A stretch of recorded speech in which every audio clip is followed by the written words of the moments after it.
భారత్ పాకిస్తాన్ మధ్య యుద్ధాన్ని తానే ఆపానని అమెరికా అధ్యక్షుడు డొనాల్డ్ ట్రంప్ తరచూ గొప్పలు చెప్పుకుంటున్న వేళ మరో కీలక పరిణామం చోటు చేసుకుంది. వైట్ హౌస్లో పాక్ ప్రధాని షహబాజ్ షరీఫ్తో భేటీ అయ్యారు ట్రంప్.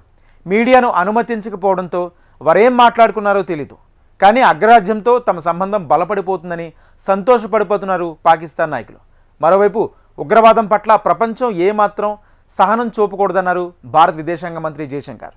న్యూయార్క్లో జరిగిన G20 దేశాల విదేశాంగ మంత్రుల సమావేశంలో ఈ వ్యాఖ్యలు చేశారు ఆయన.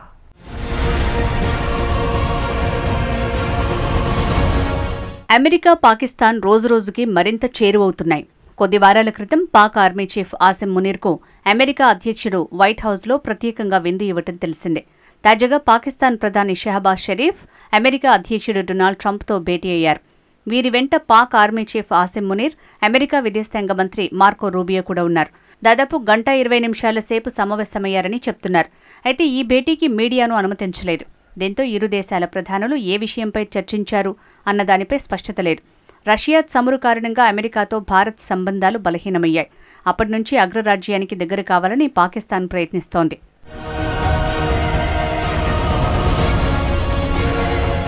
ఐక్యరాజ్యసమితి జనరల్ అసెంబ్లీ 80వ సెషన్స్లో భాగంగా పాకిస్తాన్ ప్రధానమంత్రి షహబాజ్ షరీఫ్ అమెరికాలో పర్యటిస్తున్నారు. ఈ సందర్భంగా ఆయన బృందం అమెరికా అధ్యక్షుడు ట్రంప్తో భేటీ కోసం వైట్ హౌస్ చేరుకుంది. షహబాజ్ బృందం ఆ సమయంలో ట్రంప్ చైనా సోషల్ మీడియా టిక్టాక్తో ఒప్పందం కుదుర్చుకునే పనిలో బిజీగా ఉన్నారు. దాని తర్వాత మీడియా మీటింగ్ కూడా జరిగింది. అయితే ఇవన్నీ జరుగుతున్నంతసేపు పాక్ ప్రధాని ఆర్మీ చీఫ్ మునీర్ దాదాపు గంటపాటు వెయిట్ చేయాల్సి వచ్చింది. పాకిస్తాన్ ఎక్కడికి వెళ్లినా ఇలాంటి అవమానాలు సహజమే.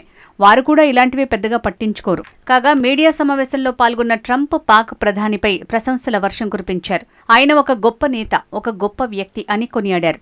In fact, we have a great leader coming. We have the Prime Minister of Pakistan coming and the Field Marshal. Pakistan Field Marshal is a very great guy, and so is the Prime Minister, both. And they're coming, and they may be in this room right now. I don't know, because we're late. And I said maybe they'd like to join the. They actually may be somewhere in the beautiful Oval Office. Yeah, please, behind you. I will not allow Israel to annex the West Bank. No, I will not allow it. It's not going to happen. Did you speak with Netanyahu about this directly? Yeah, but I'm not going to allow it. Whether I spoke to him or not, I did. But I'm not allowing Israel to annex the West Bank.